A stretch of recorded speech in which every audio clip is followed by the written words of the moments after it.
in terms of the theoretical part. We will translate that into the design part this afternoon. Sure. Any questions? I know we normally break it to 1. We have taken questions. It's already 12:55. So if you have any questions now or from the audience there, we can discuss.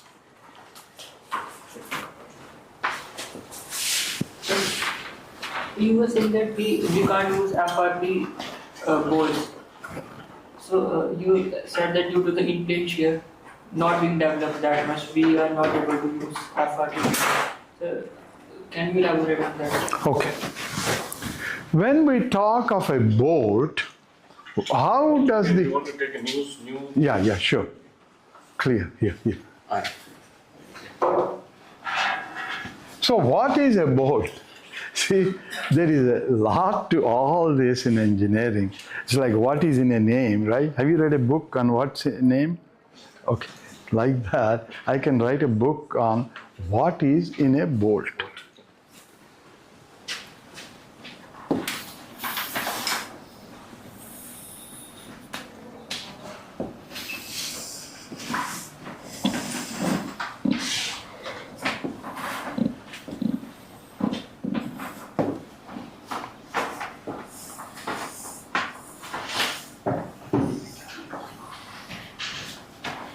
Those are threads. How does, it always asks a fundamental question, how does a force transfer?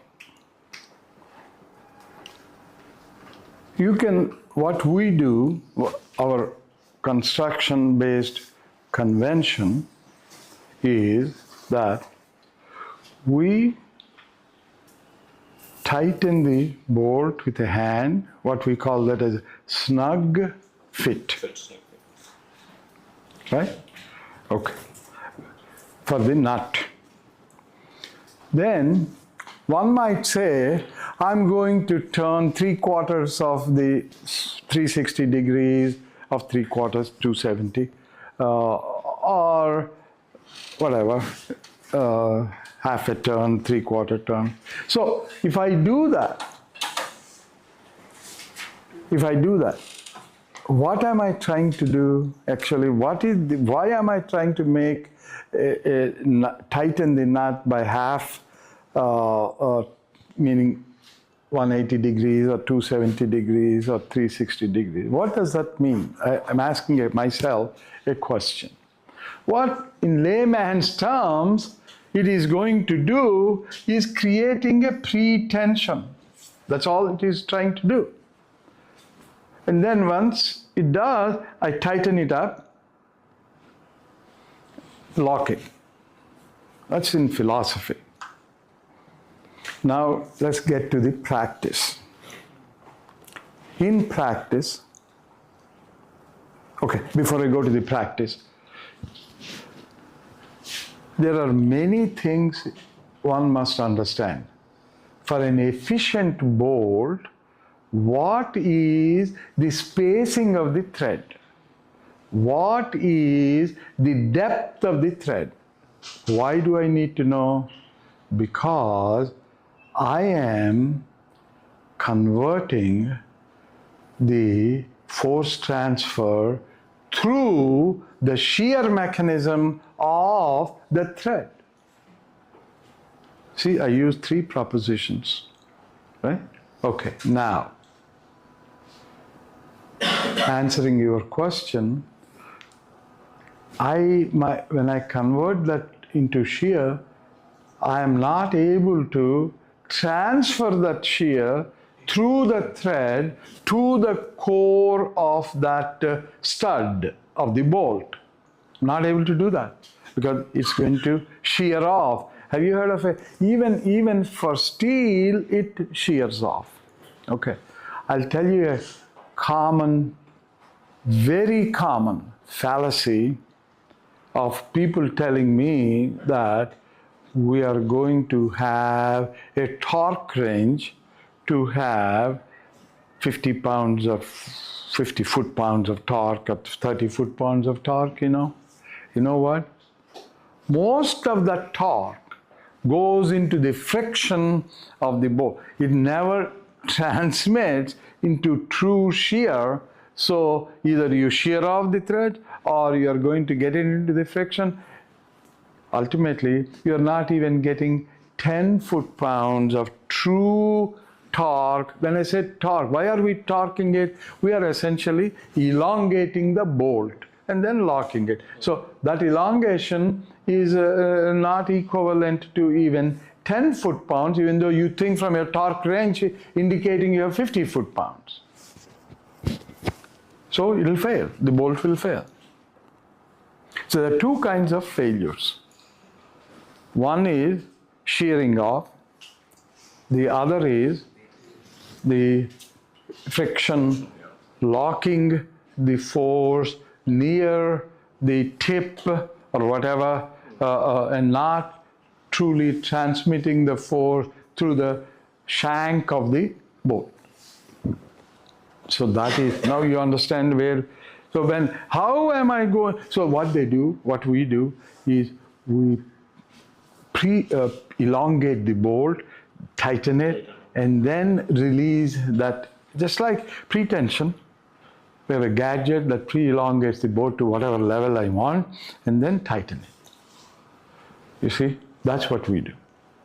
And you have to be careful.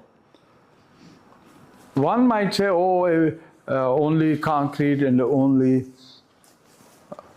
FRP have rupture problem. Even steel has a rupture problem, except it's a higher threshold level than in FRP. And I'll give you one more thing, that is the bolting mechanism that I'm talking about, is it slip critical or not? Only steel guys use a slip critical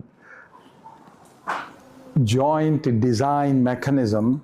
Nobody else uses that because people are not certain.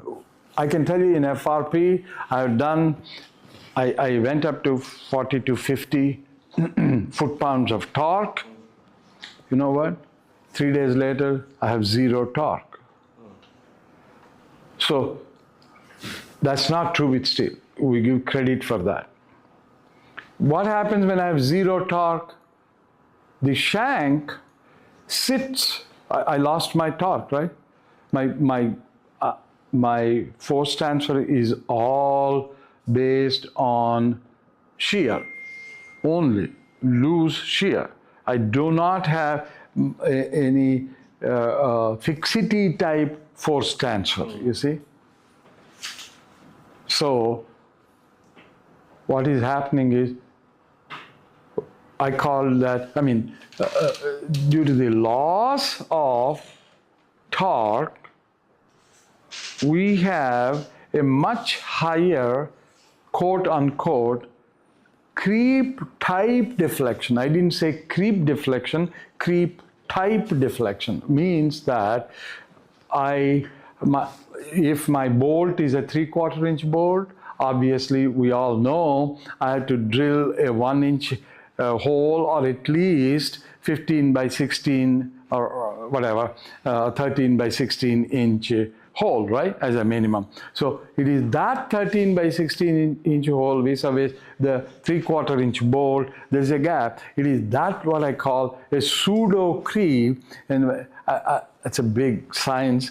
I'm doing that right now as we are testing this 100-foot span bridge in our yard, you know. So it is all a misnomer to think somehow that what you put in is all acting as you thought it is acting, and it is not acting that way. Did you see the whole scenario? Just a quick question. So typically, as I understand, basically, when you tighten it, you create a pre-tension. That's right. And then the system wants to go back. Right. So it creates a lot of friction. And, the moment you have that locking mechanism, you get shear from friction plus whatever the shear. Correct. That But in FRP bolt, what you are saying is in tension, though we do pre-tension, you are saying that the mechanism, the tension force will get lost over a period of time quickly. Right. Which is not in steel. In steel. And on top of that, the shear, in FRP is less. Correct. So Which might result in quick snapping of the.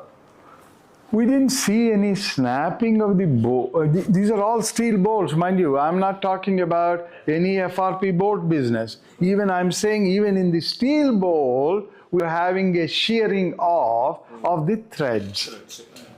You see? And then all my connections are made with steel bolt. All the members are made with FRP, and that is the connector mechanism I'm referring to.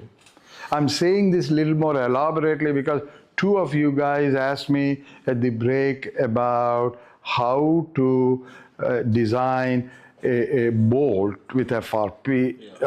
I mean, steel bolts all right, but for FRP members, So there are a lot of issues. I have a 260 slide packet on how to design, what are the pitfalls while designing bolted connections with FRP. Steel bolted connections only, mind you, but for FRP members. Plates of FRP. So that, I think it would be prudent to then, count the bolt plus bonding. That's what I did, but you see, the codes are not allowing bonding right now because there is no guarantee from the durability point of view. You see, that is what they're saying. But I did a bridge in '96. I asked them to allow me to bond it, but I said I will bolt it as well. So if my bond fails, the bolt will be the backup mechanism. As far as I know, that bond did not fail so far. But that doesn't mean anything. It's only one here, two there. We need a much bigger protocol than that. But this is in the field with a lot of freeze-thaw cycles, a lot of pH variations and all that. The bridges, I think I did two or three. You can take some samples from there. Oh, we will. That's why I got the money. I haven't gotten the money. They approved it. I'll get the money in a month or so. So that's what I'm going to do. Sir, Yeah. What will be the problems that we'll encounter connecting the FRP bars with steel bolts? Steel what? Steel bolts. Oh. How do you connect an FRP bar with a steel bolt? I didn't follow. You just said that the slabs and the various members of FRP, we are using steel as a bolt at connections. So it's not, I'm not talking about FRP bars. I am talking about FRP members. FRP concrete members. No. Full FRP, like the one he showed, you remember? You saw it? Yeah. That's one I'm talking about. There's no concrete here. We're talking about all FRP. You remember I showed a couple of hydraulic structures I built?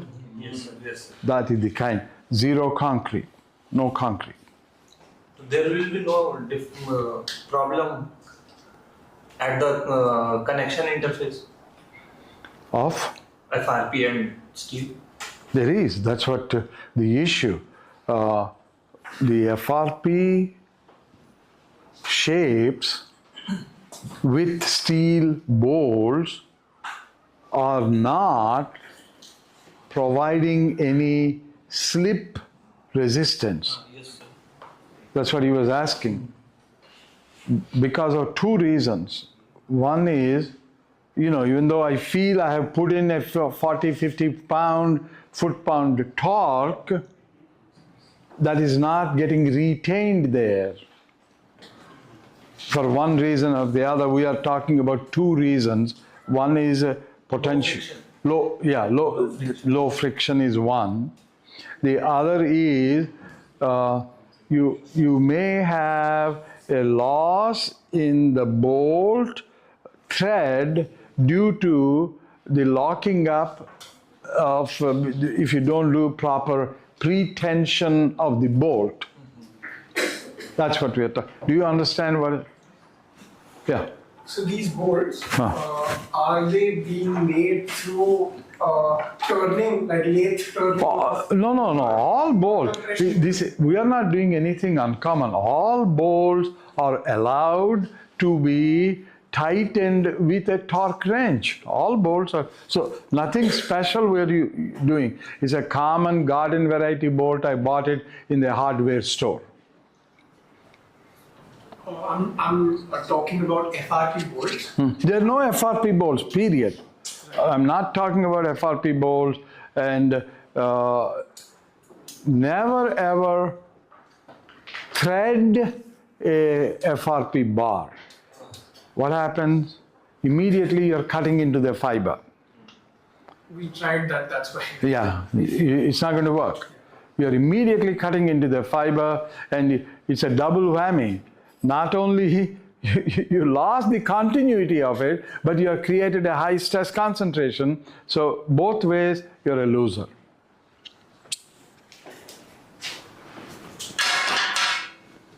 So any other question? It's interesting discussion. Anything else on this topic? So there is a set of methodologies of how to design a boat. Okay, in short, you may know, you may not know, all kinds of mimicking with reference to steel fail. What works? Let's talk about that. I mean, so what we call a doubler plate. So if I have two members like this joining, so I put an additional plate here and here, essentially increase the local thickness, and then that worked. Okay, now another We have thing. a whole big subject in BTech about the connections. Oh, okay, there we go. So what he's telling me is I can't speak about it in 20 minutes or 10 minutes and convey my message, Yeah, that's true. Very true. Very, very true. That's why I told you I have a 260 slide deck about just the bolt design only. I'm not saying all that I have there is completely correct either, So I know what the pitfalls are, Just a quick question. Now, see, we go for FRP systems to tactic corrosion and better, performance, less maintenance. Now, why not, use a stainless steel, which is more corrosion resistant, then you get what you want. Of course, the cost may be slightly on high. Cost is high, but we see even stainless steel corrodes. It's a delayed process, Yes. mind you. No doubt it works, but ultimately it corrodes. Okay, for a mild steel it may be 4 or 5 years, stainless steel may be 10 years.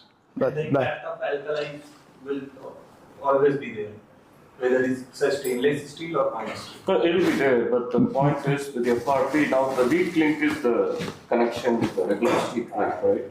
And the quantum of the connecting material is not going to be that high. It's worth considering, if you can get 20. Because otherwise the FRP will give you very good service life, then the weak link becomes that. That's right, that's right. So what we are doing in that case is that the SS bolts, we're actually in a way painting it with resin. You know what? We're giving it. I'm sorry to tell you I won't work. It's just a matter of, it's like cancer, you're putting a Band-Aid on it. It's just a matter of time. Instead of 1 year, it'll work 1.5 years. I mean. Yeah, that's about it. So, in a way, when you drill a hole, even in FRP, what are you doing? You are exposing the fiber. Yeah. Even that is an issue.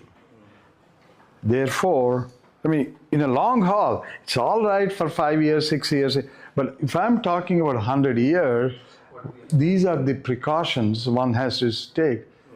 So, what they do, they coat it like you were saying, but then we have a shoe that goes into it after coating, and so that shoe goes and the bolt goes through that.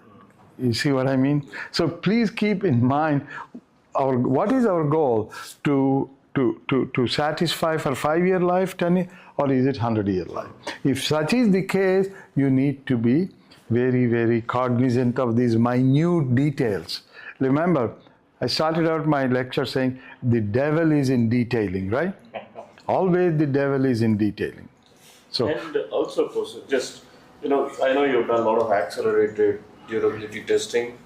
Then the connections have any accelerated durability testing? we have not done, but what you said makes a lot of sense. Yes, they do. And that'll give us Certainly, more confidence. certainly, absolutely. Yes, they do. But philosophically, the responses under accelerated aging should be roughly the same response. The numbers are different. The slope can be calibrated. Exactly. Something like that can always be same, but we haven't done it. Accelerated test.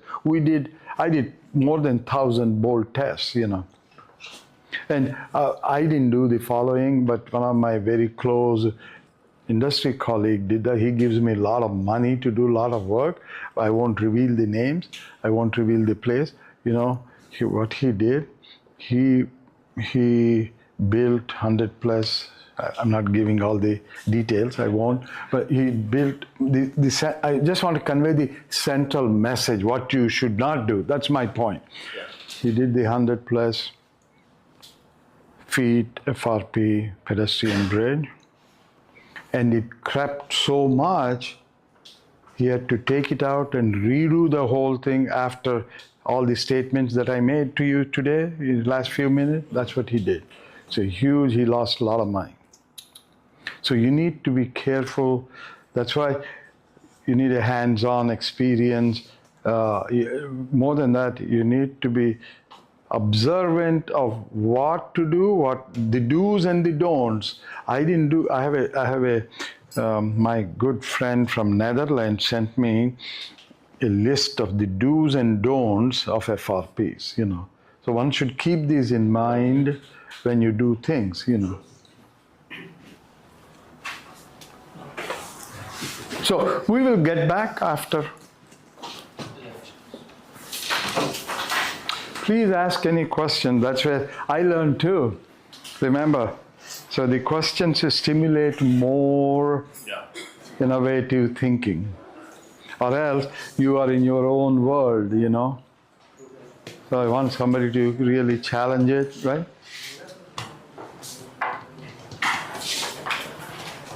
Okay, we'll break for lunch and then come back at 2:15 or 2:30. We can have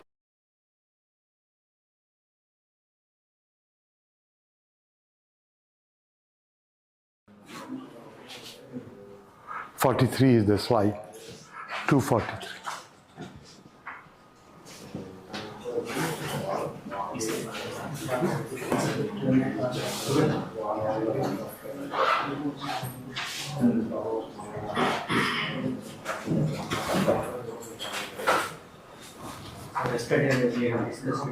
Right. We can start here. I just want to repeat myself about that. If you go one slide back. Oh, it's here. So we were talking about the column analysis and design. So again, I'm just going to quickly go over it. I wasn't mentally happy with what I did. So we have 4 different kinds of steps for establishing the load moment interaction curve. So what does that mean? That means what it means is for a given P, suppose I have a cross section, 24 inch by 24 inch, 300 millimeter cross section, let's say. So the question what we are asking is, what is the axial load it can take safely? What is the axial load it can take at ultimate? There are two questions, right? At ultimate and at safety. So we know how to go from ultimate value to a safe value. That is, if I have zero moment. But no column has a zero moment in reality. Therefore, Minimum eccentricity. yeah, but that is one way. But beyond that, if you look at columns in a given multi-story building, these columns have different moments induced due to applied loads. So if I have 10% moment of the ultimate moment capacity of that section, how much is the capacity of the load that it is going to take? Likewise, if I have 50%, how much load, 50% of the moment of the ultimate, how much load the P will be. So that is known as the interaction. So that's what we are trying to establish. And unfortunately, the code is saying that in compression, you cannot account for the axial extra axial capacity of the GFRP. That's why we have to start, no matter how much amount of GFRP you have in the compression side of this column, it's still coming out to be, because that's equal to 1, as that of concrete. Whereas if my reinforcement, that is the 1%, 2%, 3%, 4%, my reinforcement, depending on that, my M value will change. If I only have 50% of the load, how much is the M? If I have 75% of the load, how much is the M? Like that. But how is it that I'm getting for 0% of load a lower M value while I'm getting a higher M value for, say, 20% of the load? How is that possible? Without getting into all the details, that is possible because the load is up to a point, the load is creating, quote unquote, a pre-stressing effect. That's what it is causing it. And that is why I have moment higher than with load than the case without load. That is the reason. Now, how do we capture this? That's the next question. And likewise, here also, if you truly account for varying percentages of GFRP, you will get a slight bump there. It goes up and then it will start to come down. You see what I mean? But for all design purposes, do you understand what I just said? Good. But for all design purposes, we are, even though there is a slight bump there and then it will come down, we are going to assume, we are going to neglect that bump. Even more drastic than that, I dare say that some of these kinds of curves, from a designer point of view, are essentially idealized as a bilinear or a trilinear curve. So you don't just make it too complicated. For example, they will use some fudge factor like 0.9 or something, and simply say they will connect from there to, say, the peak value here or here. So I've already taken advantage of the conservative approach to the design. Meaning, if I am going to assume a linear variation from there to there, what does that mean? That means I'm always conservative below what it takes. Of course, that may not be good from the economic point of view, but safe and sound. Okay. Then, as I said, it could be a bilinear or a trilinear curve. You go from there, you take similarly another straight line like that. So that's one approach. That's one design approach. Yeah, Actually, when I draw a line from the origin to the peak point when it is there on the curve, so that is something like a balanced point. So one side that is compression, the other side it is tension. Yeah, that's But in the tension zone, whenever the axial force is there, so the moment capacity will increase. That's why the moment value is more. right. That's a very good explanation he gave. Makes a little bit more scientific in its nature, but that's what we do. Typically, the balanced failure, which is kind of idealistic, that is what your peak value is. When it is completely balanced, you know. But in composites, unlike steels, you don't have that defined balance. Therefore, I cannot say that. If it were a steel column, I would have said, look, the peak is going to be at the balance. There's a reason for me saying that. There's a theoretical reason. But here, I don't have that. So, primarily, there are two load cases where composites are designed with the axial load bending combination. The two combinations are load case 2, where it is 1.2 dead load, live load, wind, that's load case. These are the two load cases that drive the design. The second load case that drives the design is load case number 3, 1.2 dead load, earthquake, live load, 0.2, snow load. Okay, now, in this example, we are giving you the ultimate. These are given, or you find these numbers. You find these numbers how? From analysis. You know, like I described a few minutes ago.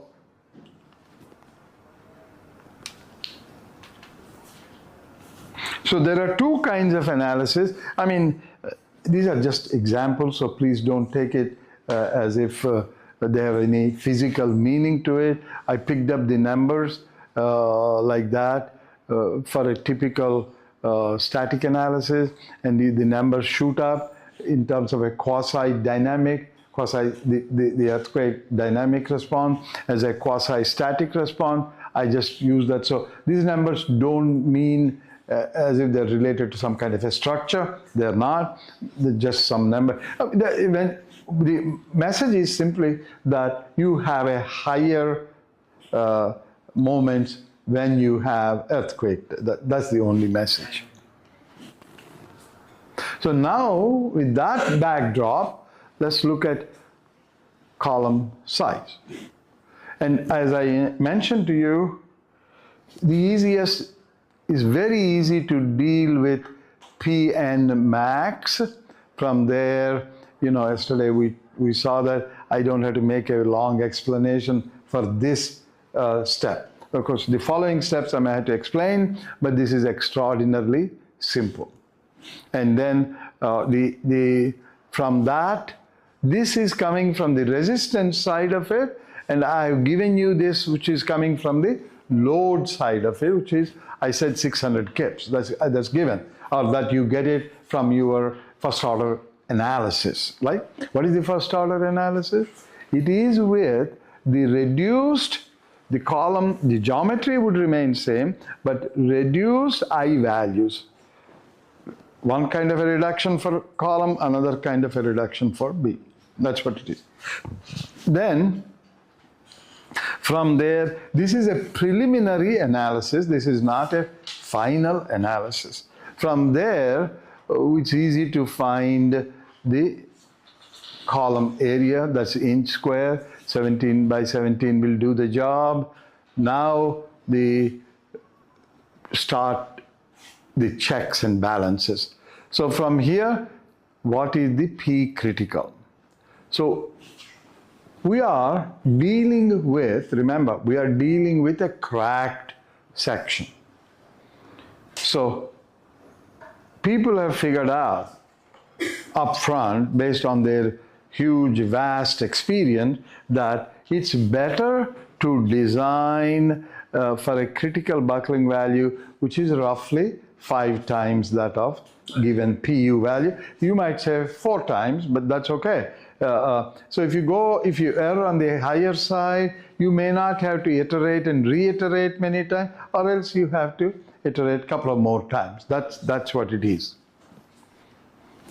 So that's what we did, and so we are really talking about a fairly large number here. 5 times 600, we're talking about 3,000. This is for PU we're talking about it uncracked type. Here we are talking about a totally cracked section. Remember, we are talking about design for failure. We are not talking about design for service.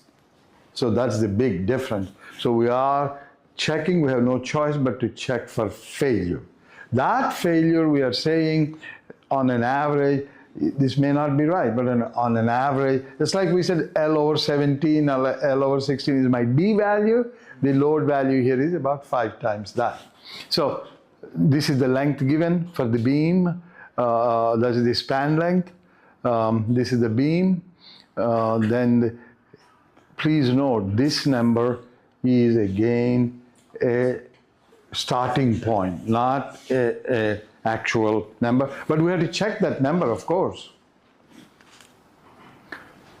So we have the D, E, this is the equation given to you, and the P critical based on that equation for that column, this is 10 to the power 6, not 106.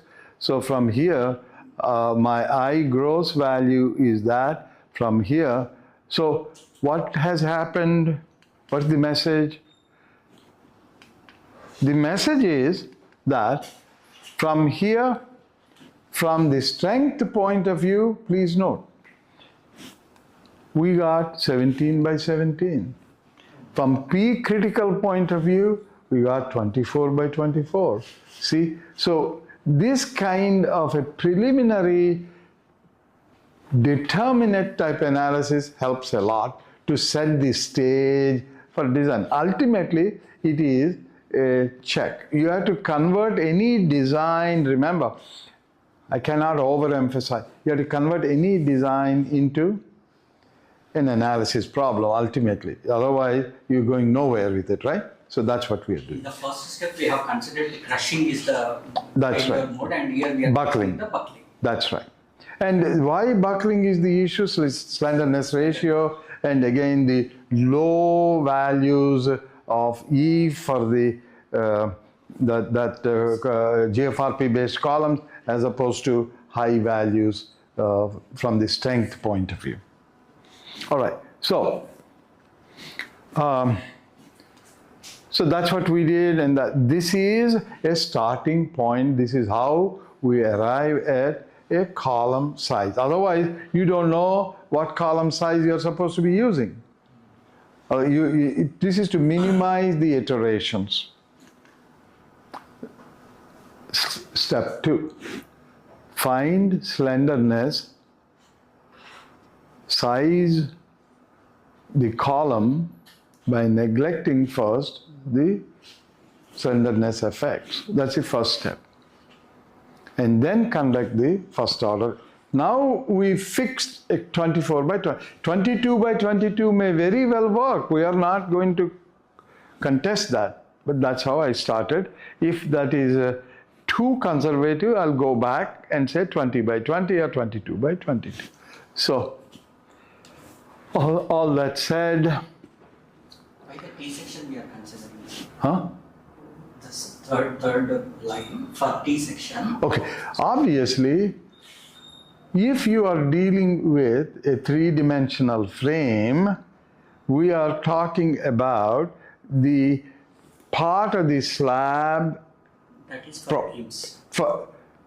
No, you will see that here we are accounting as we progress. For example, how much, because of this slab, how much of the slab is providing the stiffness, and how you distribute the bending moment between the slab beam vis-a-vis the column type thing. So that is why we are considering the T section.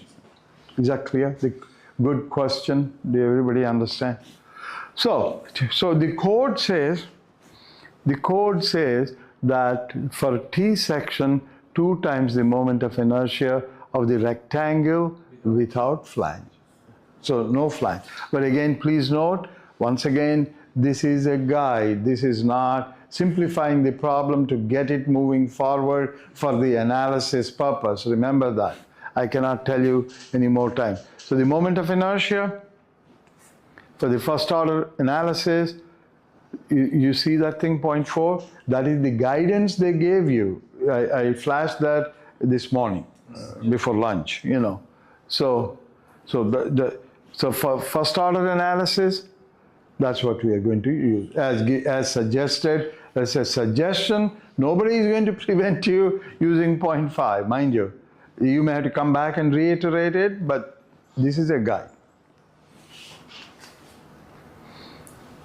So the gross area of the beam, 112 BD cube, and the moment of inertia as per ACI is 0.15. The moment of inertia, this is the crack section of the column, of the slab at the column bottom is computed or given, one of the two, then of the slab is 0.15 times that number, 14,000, and that is what you are getting as my slab. And so yesterday we talked a little bit about what is all this. I want to explain that very, very, very carefully, which I didn't. What is psi A and psi B? What is that? That is essentially talking about joint relative stiffness. Relative stiffness, you know. In other words, how much at a given joint you have a top column, bottom column, you have right beam, left beam of the joint, how much is, so that is the column, this is at a joint, column above, column below, likewise beam to the left, beam to the right. So that is the joint stiffness at the top. Likewise, if you have only one column, meaning let's say the roof, for example, or floor, for example, you have the floor at the bottom, you don't have a beam. Therefore, there is only one term up there, not two terms, you see. So likewise, you got that. So from the alignment chart, this is 1.5. I don't know, I made a mistake of putting it as 1.9. Anyway, that, let's say from the alignment chart, you get that as 1.5 or 1.9, it doesn't matter.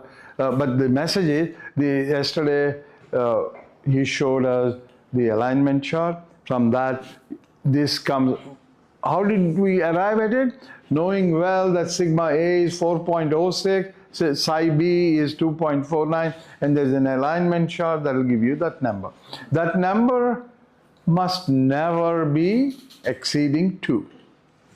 Why not? If it is fixed condition, that's only maximum is 2. If it is pin condition, it's 1. Anything in between is what we have.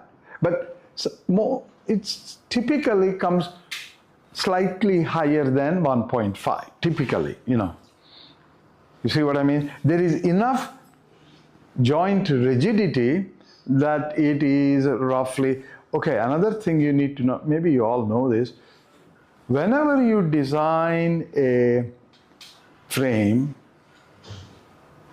you must keep in mind the stiffness ratio between the frame and the column, beam and the column is 3, roughly, maybe 2.5. That's how you start the whole design process. What did I say just now?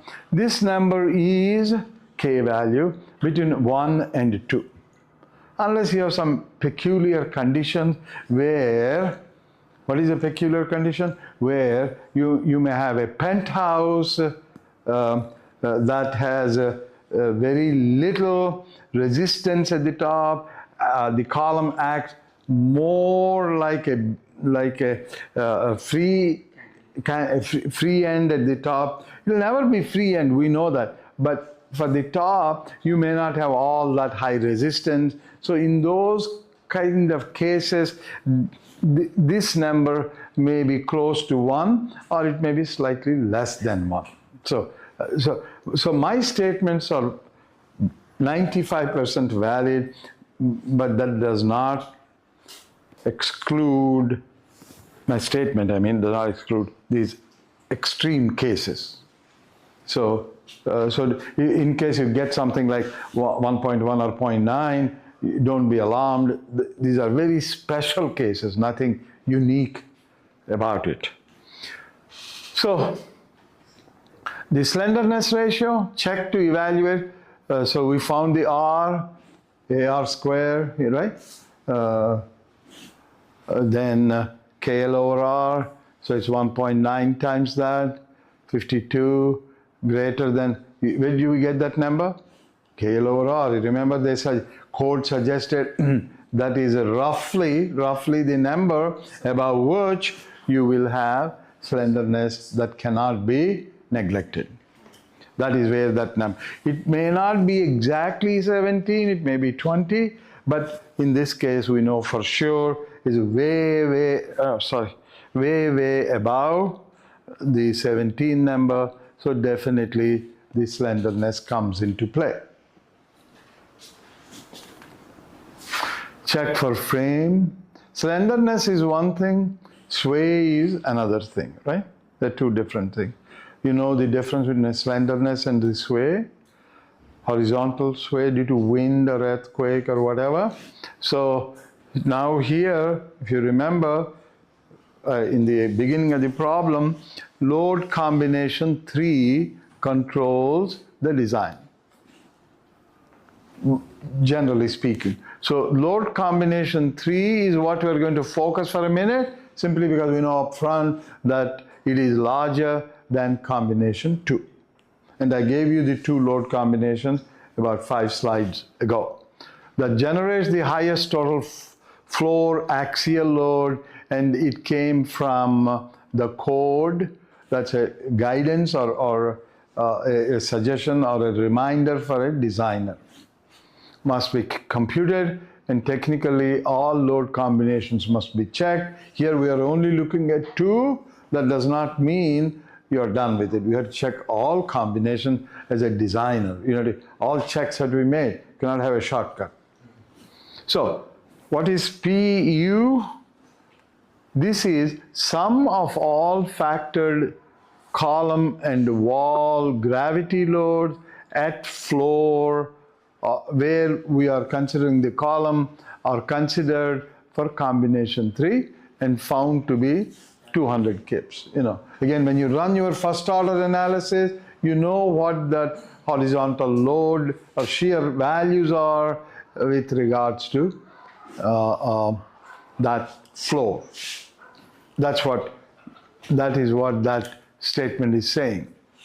Sum of all factored column and wall gravity loads. Okay, and then we are saying that sum is 18. That's just you have to find out for your slab analysis from your computer or whatever. So we are just going to use these numbers. So I wrote it very clearly. These numbers are only for illustration purpose and must be obtained from your first order analysis. So here, story deflection, that's PL cube over 3EI if it were a cantilever. That is elastic. Remember that. If it is not elastic, it's a cracked section, it may be different. Okay? So, you can see because of cracking at the joint, full fixity is impossible. hence factor 3 as opposed to 12 is used in this. Okay?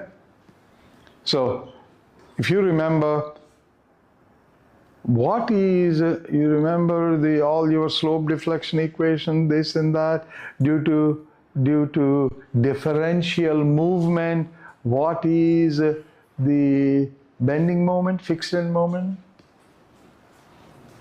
What's the stiffness due to, huh? Can you repeat the question? Oh, question. The question is, suppose you have a differential movement of a fixed condition of delta. What is the moment? That's where it came from. That's my point.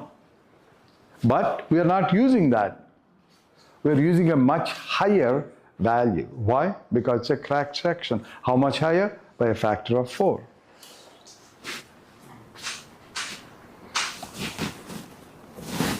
Okay, instead of that, and then this is given, and then we found, you remember the V value I gave you earlier in the previous slide, and then we found that is the horizontal deflection. Okay. Okay. So if you look at, this is what they call, they introduced this, what is known as a stability index. They defined it as P times delta.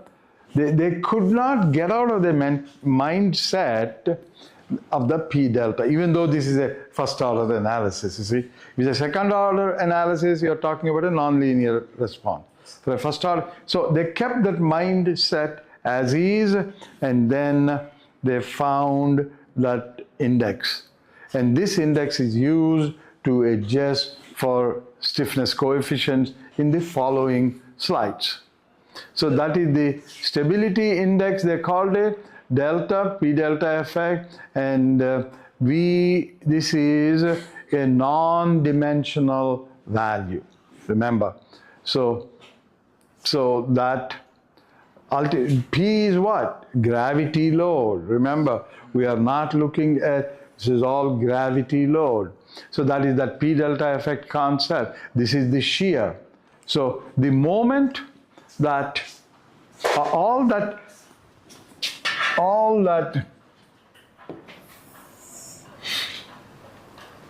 if this is P, it moved, say, this much, it is still P, this is delta, so the moment is P delta, or Pu delta, that is, should be equal to what? So it is this moment that needs to be resisted by. It is really that simple. Approximate? Absolutely. No accurate. Works, but works. So from there you can see how they arrived at that Q index. See? And using that Q index, you see, I did initially evaluate as per that. There are a couple of equations. If you go to another equation which becomes a second order analysis, now initially evaluate as per this, which consider the end moments, P delta, and evaluated as a non-sway frame. So you look at it, point. The critical point I want to make, that Q index is 0.14, and that is the index I'm going to be repeatedly using here. That is an empirical value, and what is this and what is this?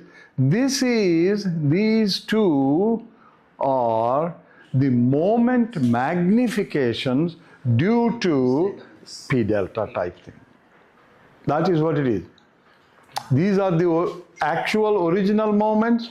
On top of it, we are adding these two extra moments. Additional moments represented. That's right. So now you get the picture. It is still a first order analysis, but the P delta effect is somehow in an indirect manner added on to it. Now you will see what its influence is in relation to M1 NS and NS. M1 NS is the first order moment from gravity loads for whatever load combination, let's not get there, added to first order moment from lateral loads. That is how we obtained or incorporated, inserted the P delta effect in the design. Follow me? So that is what is called a sway magnification factor. So that delta S is defined by them.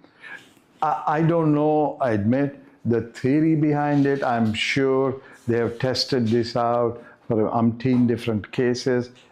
When they talk about the magnification, I didn't follow the papers, technical papers, but that is the magnification factor.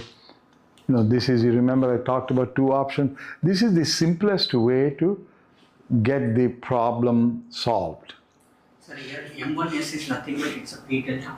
Yeah, I mean, this one or this one. Yes, That's in a way, it is the P delta effect. That's why we call this a first order analysis. No, just M1S. It's not multiplied with delta S. Only the term M1S is. It's the P delta type effect, but the reduction delta S, that is what they call, as you can see, multiplied by sway magnification factor, which is always less than 1. That comes from the fact, let's go back. That comes, please look here. Where is it coming from? That comes, can you appreciate now why we got the delta? We got the delta for all columns that are resisting. By the time we go to the next one, here we are talking about for one column.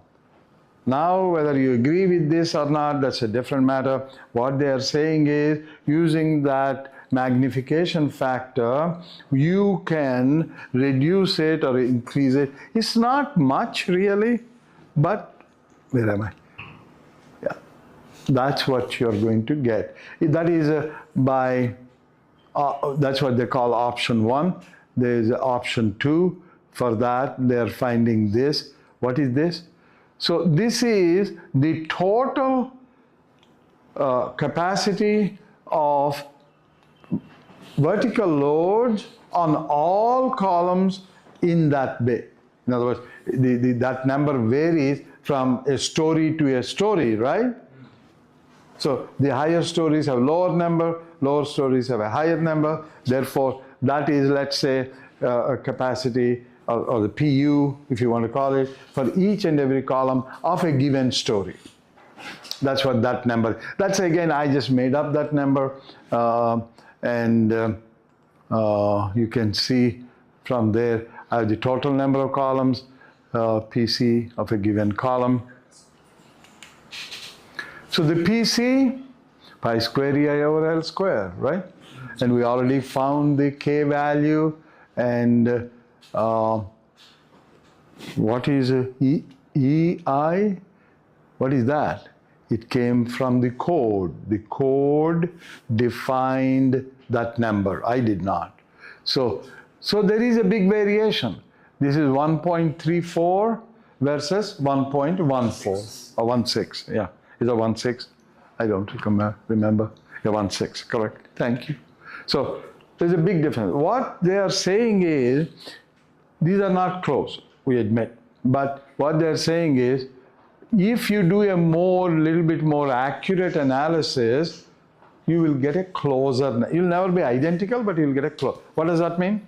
That means, well, yeah, whichever is the worst case scenario is what we live with it. But what I'm saying is, you get a closer number with 1.16 when this is evaluated based on the reduction values, this and that. You see what I mean? From the computer. I just took a number. Instead, if you do a computer analysis and do not assume all columns take the same load, all that kind of a thing. So if you do a more accurate analysis than what I did, you get a closer value to 1.16. Between the two options, which is a more accurate approach? Okay, that's what I'm trying to say. It is not that which is more accurate. In theory, in reality, both should converge to about the same number. One will give conservative. The second one should also give you a number close to the first one. But on close analysis. But on a Accurate. yeah. Okay, now from option A, you can see my M1 NS, M2 NS are given, they are small. And they are due to gravity loads. Whereas the other is coming from, these are given too, but they are coming from earthquake type loadings or whatever other kinds of loading, the lateral loads, and I'm using a higher value. So all I'm saying is I have come up with a much higher moment to be resisted by the columns. That's all I'm saying. And one is due to gravity load, the moment these are given due to gravity, these moments are due to the whatever the lateral load. That could very well be the wind loads too. Again, it all depends on how you are going to analyze it. And obviously, the lateral forces are going to give you fairly high degree of moment in the columns, whereas the gravity loads don't, especially when you have a symmetric structure. Check that second order M effects, again, should not be greater than 40% of first order M effects that's given by the code. So I got the total value 615 and 720. The ratio is about 1.33, less than 1.4 as per the code, and this is closed, and the GFRP column design is more critical in terms of stability purpose. If it is higher than 1.4, you have to modify the cross sections. In other words, you have to go to higher cross sections. So note, end moments from second order effects exceed 5%, which implies neither the criteria A or B is met, hence analyzing as a sway column is required.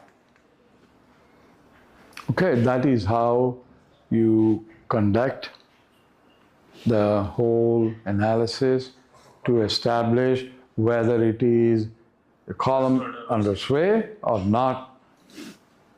So the same means first order or second order, under sway or not under sway? No. First order, the analysis that we did is strictly to determine whether it is close to sway or not sway. The first order, second order implies whether you see how much of the effect you are having due to lateral forces such as wind or earthquake. That is, this is the moment effect, admittedly pseudo aspect, but corresponding to a simpler shortcut, accepted, well-defined ACI method to incorporate the earthquake type effects. That's all there is to it. And being said that close to 1.4, check that second order, and if it should not be greater than. That's right. If it is greater than 40%, we got what? 1.33. If it is 1.56, then what? You have to change the cross sections or increase the moment, the GFRP areas and things like that. We have to stay under the boundary of. Under the boundary of 1.44. That's right. That's right. Under first, in the first order effects. We don't have to go to the second order effects. No, you have to run. You see, this is equivalent, not your nonlinear analysis. Second order is nonlinear analysis. Okay. This is equivalent to the nonlinear analysis in the first order computation. That's what it is. So the first order, the second order, when you calculate, it should not be more than 40% of the. Right. When you incorporate the quote-unquote static second order issues into the conventional first order, that should not exceed 1.4. If it does, of course, if you are not happy with it, you can run a second order, and maybe you don't fully appreciate what is the P, how do you compute the P delta? Maybe that's where the issue is. How do you find from a computer type analysis what is a P delta effect? I told you yesterday Sears Tower, right? Yes. It has 11 inches of sway, 11 inches of sway deflection. Not much, but it has zillion tons of load. So vertical load. Yes. That zillion tons of vertical load times 11 inches of sway, that's a lot of. So what does it do? It increases from delta to delta 1 or delta 0 to delta 1, right? That amount. So what is that? No doubt, due to this wind, I got delta 0, call it 2 inches. But because of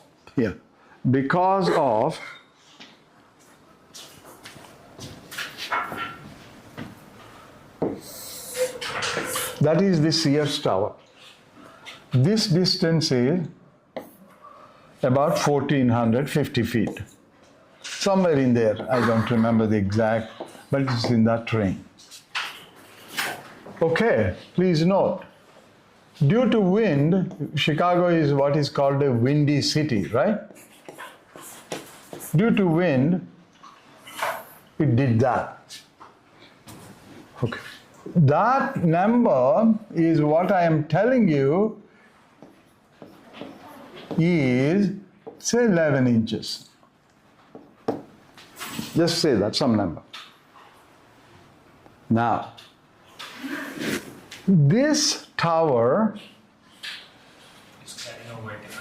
a vertical load that comes like this, right?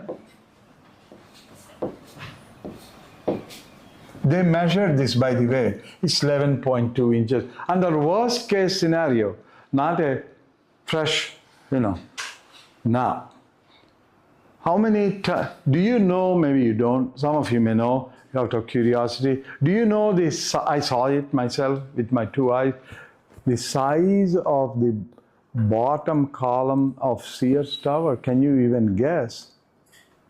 24 feet.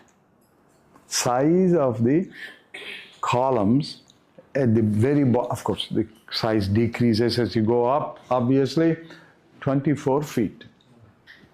Okay, why am I saying that? Because now you can imagine how heavy the vertical loads are. So, I don't know the number, some zillions of tons of vertical load, right? So, you don't know how many tons, that is called P, and the delta is 11. And this is probably some 100 million tons. I don't know the number, I'm just making up. So, look at the amount of moment, 11 million tons.